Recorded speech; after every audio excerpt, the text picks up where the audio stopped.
Bismillahirrahmanirrahim. Assalamualaikum warahmatullahi wabarakatuh. Perkenalkan, nama saya Wulan Windiarti SH.MH, selaku dosen Fakultas Hukum Universitas Pelita Bangsa. Saya pengampu mata kuliah Hukum Bisnis pada semester 6 dengan bobot 3 SKS. Deskripsi mata kuliah hukum bisnis membahas mengenai prinsip-prinsip, konsep, asas, dan norma hukum yang mengatur kegiatan bisnis. Pembahasan meliputi pengertian, tata ruang lingkup, hukum bisnis, sumber-sumber hukum bisnis, subjek dan objek hukum dalam kegiatan usaha, badan usaha, hukum perjanjian bisnis, wan prestasi, dan perbuatan melawan hukum, perlindungan konsumen, persaingan usaha, hak kekayaan intelektual, ketenagakerjaan dalam dunia usaha, serta penyelesaian sengketa bisnis melalui jalur litigasi maupun alternatif penyelesaian sengketa dan kepailitan.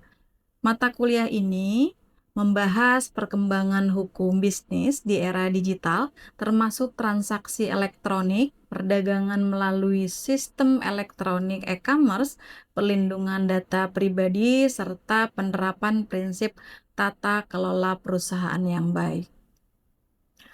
Kemampuan yang ingin dicapai, capaian pembelajaran lulusan, mahasiswa mampu menerapkan sikap bertakwa kepada Tuhan Yang Maha Esa, berkontribusi dalam meningkatkan mutu kehidupan, bermasyarakat, berbangsa, bernegara, dan kemajuan peradaban berdasarkan Pancasila, memiliki rasa nasionalisme, serta tanggung jawab, menghargai keanekaragaman budaya, agama, dan kepercayaan, memiliki kepekaan sosial, serta kepedulian terhadap masyarakat dan lingkungan, taat hukum dan disiplin dalam kehidupan bermasyarakat. Mengenai CPMK, capaian mata kuliah hukum bisnis, yang pertama, mahasiswa mampu menjelaskan konsep, asas sumber hukum bisnis, hukum perjanjian, badan usaha, perlindungan konsumen, ketenagakerjaan, kepailitan, persaingan usaha, serta aspek hukum bisnis digital.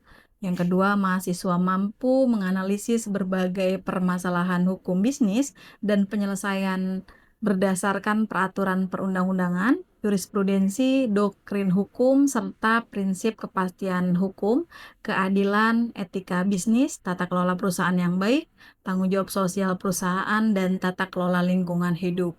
Yang ketiga, mahasiswa mampu menyusun dan mengkomunikasikan solusi atau rekomendasi hukum terhadap permasalahan bisnis secara sistematis, argumentatif, baik secara lisan maupun tertulis. Sub CPMK dari hukum bisnis ini, mahasiswa mampu menganalisis berbagai permasalahan hukum bisnis dan penyelesaiannya berdasarkan peraturan perundang-undangan, jurisprudensi, doktrin hukum, serta prinsip kepastian hukum, keadilan, etika bisnis, tata kelola perusahaan yang baik, tanggung jawab sosial perusahaan, dan tata kelola lingkungan hidup. Mengenai materi pembelajaran, membahas konsep dasar hukum bisnis, subjek dan objek hukum bisnis, wan prestasi, dan perbuatan melawan hukum, hukum perusahaan, hukum perlindungan konsumen, hukum persaingan usaha, hak kekayaan intelektual, hukum ketenagakerjaan, hukum bisnis digital, penyelesaian sengketa bisnis, serta tata kelola perusahaan yang baik, tanggung jawab sosial, dan tata kelola lingkungan hidup, legal opinion, dan analisis permasalahan hukum bisnis dan kepailitan. Sistem pembelajaran dilakukan secara tatap muka atau luring. Kemudian metode pembelajaran menggunakan case-based learning mengenai sistem penilaian mata kuliah, absen 20%, tugas 20%, UTS 30%, UAS 30%. Demikian penjelasan dari saya. Untuk perkuliahan selanjutnya, silahkan disimak video berikut ini. Assalamualaikum warahmatullahi wabarakatuh. Alhamdulillah, pada kesempatan kali ini di pertemuan keempat mata kuliah hukum bisnis, sebelum memulai perkuliahan ada baiknya kita berdoa terlebih dahulu. Berdoa sesuai kepercayaan masing-masing. Berdoa dimulai.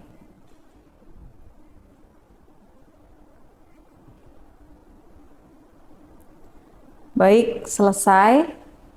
Sebelum kita membahas lebih lanjut terkait hukum bisnis yang menjadi materi pada pertemuan keempat ini, alangkah baiknya kita sedikit mereview apa yang menjadi bahasan kita pada pertemuan kemarin. Ada yang bisa membantu Ibu untuk menjelaskan apa yang menjadi pokok dan poin penting pada pertemuan sebelumnya. Ada? Saya, Ibu. Oh, ya, silakan Ria. Baik, terima kasih Ibu. Saya izin menjelaskan terkait dengan definisi hukum bisnis secara garis besar. Oh ya, minggu lalu terkait definisi hukum bisnis ya. Oke. Jadi hukum bisnis adalah keseluruhan peraturan hukum baik tertulis maupun tidak tertulis yang mengatur tata cara pelaksanaan antara perdagangan, industri, serta keuangan. Hukum bisnis juga mengatur terkait proses interaksi antara pelaku usaha dengan pelaku usaha di dalam tahap jual beli. Oke, baik. Ada lagi yang masih mengingat apa yang menjadi bahasan kita minggu lalu? Saya Oh, ya, silakan Danang. izin menjawab ya Bu. Yang saya tahu dari pembahasan yang lalu adalah bagaimana hukum bisnis ini berhubungan dengan hukum perdata juga. Bagaimana ini pun mengatur bahwasanya individu ke individu ataupun industri ke industri. Nah, ini mengatur kepada kaidah atau prinsip yang mengatur seperti yang dibicarakan Mas Rio di sisi perdagangan, industri dan keuangan. Itu Bu. Baik. Jadi memang apa yang menjadi bahasan kita minggu lalu terkait definisi dari hukum bisnis itu sendiri, bahwa hukum bisnis memang peraturan atau hukum yang mengatur terkait hubungan bisnis, itu kegiatan-kegiatan bisnis ya. Pada kesempatan kali ini kita akan membahas lebih lanjut terkait wan prestasi dan perbuatan melawan hukum. Ada yang paham terkait wan prestasi? Siapa yang sudah pernah mendengar kata wan prestasi kah kalian semua? Belum. Belum? Anak hukum? Lupa. Oke. Bahwa wan prestasi itu sendiri sesuai dengan penjabarannya, ini tidak dipenuhinya kewajiban atau prestasi oleh salah satu pihak dalam suatu perjanjian. Jadi wan prestasi itu lahir dari hubungan kontraktual antara para pihak sebagaimana yang telah disepakati kedua belah pihak, sehingga menimbulkan kerugian bagi pihak lainnya dan dapat menimbulkan kewajiban untuk memberikan ganti rugi sesuai yang ditentukan dalam Kitab Undang-Undang Hukum Perdata jika melanggar apa yang menjadi isi dari perjanjian. Jadi wan prestasi secara sederhana bisa dikatakan bahwa ingkar janji. Janji di sini adalah janji yang tertuang dalam suatu kontraktual, perjanjian yang sah sesuai pasal 1320 KUH Perdata, sehingga wan prestasi lahir dari perjanjian yang sah. Kemudian dasar hukum dari wan prestasi itu sendiri, ada yang paham? Dasar hukumnya? Dasar hukumnya? Dasar hukum dari wan prestasi pasal berapa? Rehan? 1243. Ya, jadi dasar hukum dari wan prestasi itu ada pada pasal 1243 Kitab Undang-Undang Hukum Perdata. Kemudian juga diatur hal-hal lainnya di pasal 1234 terkait mengatur bentuk prestasi. Kemudian di pasal 1238 mengatur terkait kelalaian. Dan dasar hukum dari wan prestasi itu sendiri ada pada pasal 1243 Kitab Undang-Undang Hukum Perdata mengenai penggantian ganti rugi akibat wan prestasi, dan juga pengaturan force major. Ada yang namanya force major, nanti akan kita jelaskan, diatur dalam pasal 1244 dan 1245. Kemudian bentuk-bentuk wan prestasi. Kenapa orang dikatakan wan prestasi? Karena apa? Ini menjadi bagian dari bentuk-bentuk wan prestasi. Yang pertama, tidak melakukan prestasi. Tidak melakukan yang menjadi apa yang diperjanjikan. Pertama. Yang kedua, tidak melakukan tetapi tidak sebagaimana mestinya. Tidak sesuai dengan isi perjanjian. Kemudian yang ketiga, melakukan tetapi terlambat, tidak sesuai dengan ketentuan yang tertuang dalam perjanjian.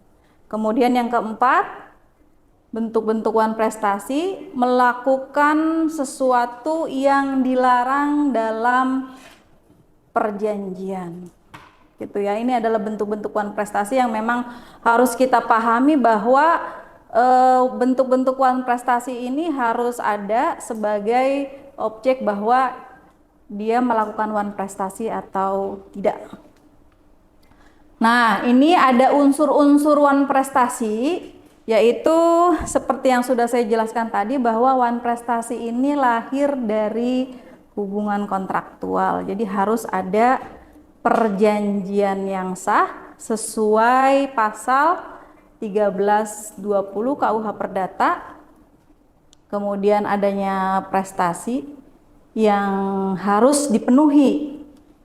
Dan ini debitur tidak memenuhi prestasi, unsur-unsur wan prestasi, dan debitur dalam keadaan lalai.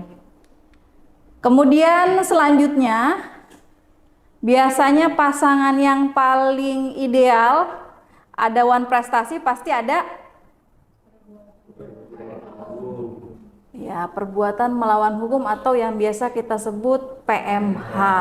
Di sini perbedaan antara wan prestasi dan perbuatan melawan hukum itu benang merahnya tipis. Benang merahnya tipis. Mengapa demikian? Bahwa di sini bisa kita lihat penjelasan dari perbuatan melawan hukum itu sendiri, yaitu setiap perbuatan yang melanggar hukum dilakukan karena kesalahan dan menimbulkan kerugian bagi orang lain, dan terdapat hubungan sebab akibat antara perbuatan tersebut dengan kerugian yang timbul sehingga pelaku wajib memberi ganti rugi. Biasanya perbuatan melawan hukum ini adanya pelanggaran atau melanggar undang-undang. Dan perbuatan melawan hukum tidak hanya lahir dari hubungan kontraktual, tidak hanya. Nah, ini dasar hukum dari PMH itu sendiri. Ada yang tahu dasar hukum dari perbuatan melawan hukum? Kalau tadi wan prestasi di dasar hukumnya di pasal 1243. Sedangkan untuk perbuatan melawan hukum 1365 Kitab Undang-Undang Hukum Perdata. Nah, ini tiap perbuatan yang melanggar hukum dan membawa kerugian kepada orang lain mewajibkan orang yang karena salahnya menerbitkan kerugian itu mengganti kerugian tersebut. Jadi bentuknya sama-sama harus punya tanggung jawab, wan prestasi maupun perbuatan melawan hukum. Hanya saja biasanya kalau wan prestasi itu lebih kepada ganti rugi, sifatnya harus memenuhi prestasi tersebut dan juga denda biasanya. Nah, ini perbedaan wan prestasi karena garisnya tipis antara wan prestasi dan PMH. Biasanya kita lihat dari sumber perjanjiannya kalau wan prestasi. Kalau PMH itu bersumber dari pelanggaran hukum. Kemudian PMH itu memerlukan hubungan kontraktual, sedangkan untuk perbuatan melawan hukum tidak selalu. Nah, kemudian kita membahas terkait force majeure, keadaan memaksa, di mana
sesuai perjanjian karena kelalaian internal. Nanti kalian analisis ini termasuk wan prestasi atau PMH. Gitu ya. Kalian jabarkan tuh. Terus mungkin berdasarkan bentuk-bentuk atau unsur-unsur dari wan prestasi jika wan prestasi atau unsur-unsur dari PMH jika PMH. Kemudian juga apakah force majeure dapat diterapkan jika dalam kasus PT Alphard ini gagal mengirim barang karena kelalaian dari internal. Nanti kalian analisis. Kemudian juga bentuk ganti ruginya dapat diminta berupa apa. Gitu ya. Studi kasus selanjutnya yaitu ada Joko. Dia menjual tanah kepada Yusuf. Jadi yang sebenarnya tanah tersebut milik Bapak Samsudin. Udah kita bisa bayangkan bahwa si Joko ini kebangetan banget ya. Menjual tanah Yusuf kepada Samsudin. Apakah perbuatan Joko termasuk wan prestasi atau perbuatan melawan hukum? Nanti tolong diuraikan dan dijabarkan berdasarkan analisis dari unsur-unsur dan bentuk-bentuk apa yang menjadi bahan analisis kalian, ataukah itu wan prestasi atau KPMH gitu ya. Nah, kita sampai di kesimpulan bahwa pertemuan singkat ini eh, menyimpulkan bahwa Wan Prestasi dan PMH memiliki dasar hukum yang berbeda. Jadi kalau dasar hukum Wan Prestasi di pasal 1243 Kitab Undang-Undang Hukum Perdata, kemudian untuk perbuatan melawan hukum di 1365 Kitab Undang-Undang Hukum Perdata. Kemudian ganti rugi tergantung pada dasar tuntutan masing-masing pihak, baik itu Wan Prestasi ataupun perbuatan melawan hukum. Kemudian force major itu penghapusan tanggung jawab jika memenuhi syarat diperbolehkannya hal itu terjadi. Kemudian analisis kasus yang tadi studi kasus yang menjadi tugas kalian yang harus kalian kerjakan menjadi poin penting untuk bisa memahami lebih lanjut apa yang menjadi bahan pembelajaran hari ini. Kemudian adakah yang ingin bertanya di sini? Oh iya, silakan Devi. Apakah force major diperlukan untuk prestasi dan perbuatan melawan hukum, Bu? Oke, pertanyaan bagus. Apakah force major diperuntukkan untuk Wan Prestasi atau perbuatan melawan hukum? Nah, ada yang bisa bantu menjawab? Ya, silakan Bang Aju. Force major itu hanya diperuntukkan untuk prestasi, tetapi bisa berlaku ketika dalam keadaan-keadaan yang memang kita tidak bisa kendalikan. Ketika kita mengirim barang misalkan, tapi kita tidak tahu di luar sana alam itu seperti apa.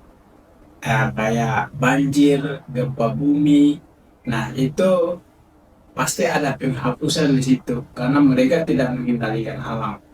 Nah kalau Wan Prestasi itu digunakan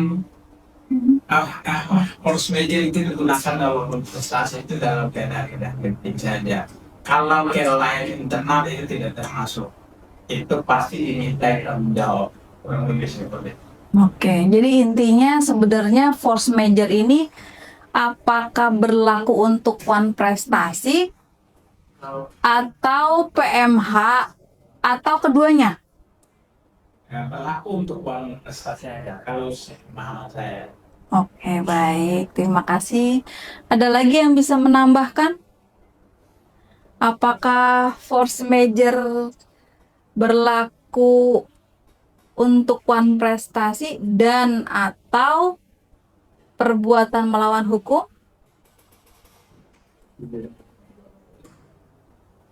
Jadi secara sederhana, sesuai pemahaman yang sudah saya jelaskan tadi bahwa memang force major ini hanya berlaku untuk Wan Prestasi. Di keadaan memaksa ya. Jadi memaksa boleh para pihak itu tidak melakukan prestasi apa yang diperjanjikan sesuai yang disepakati bersama. Gitu ya Dev ya. Jadi force major hanya berlaku untuk Wan Prestasi. Oke baik, ada lagi yang mau ditanyakan selain Devi bertanya tadi? Ada lagi yang ingin ditanyakan terkait Wan Prestasi dan PMH? Saya Bu. Oh ya, silakan Ibnu. Apa yang menjadi pertanyaan? Jadi begini, bagaimana jika ada kasus, Ya, contohnya seseorang, sebutlah si A, dia membeli barang kepada si B, dan di situ terjadi kesepakatan bahwasannya barang itu akan dikirim kepada si pembeli yaitu si A pada tanggal 30 April 2026. Tapi pada saat sampai tanggal tersebut, tanggal 30 April tersebut, barang itu tidak kunjung dikirimkan oleh si penjual.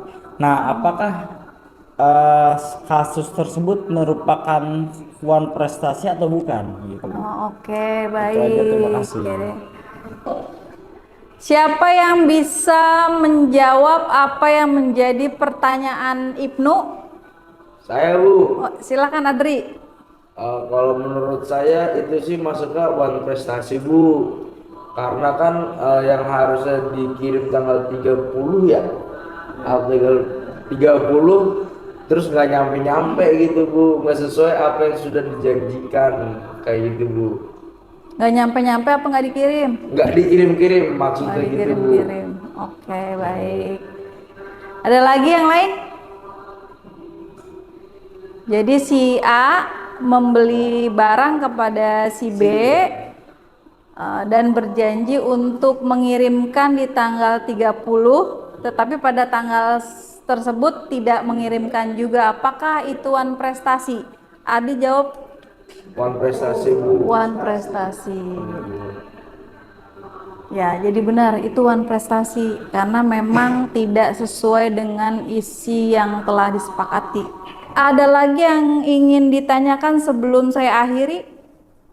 Sudah cukup? Cukup. Jangan lupa tugas untuk minggu depan dikerjakan.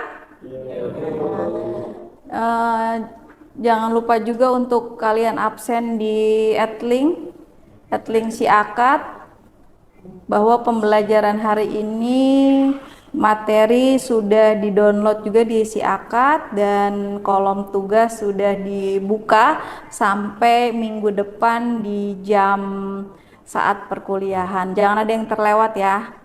Oke, baik. Terima kasih semuanya. Mudah-mudahan pembelajaran yang singkat hari ini bermanfaat untuk kita semua. Mohon maaf banyak kekurangan. Wassalamualaikum warahmatullahi wabarakatuh.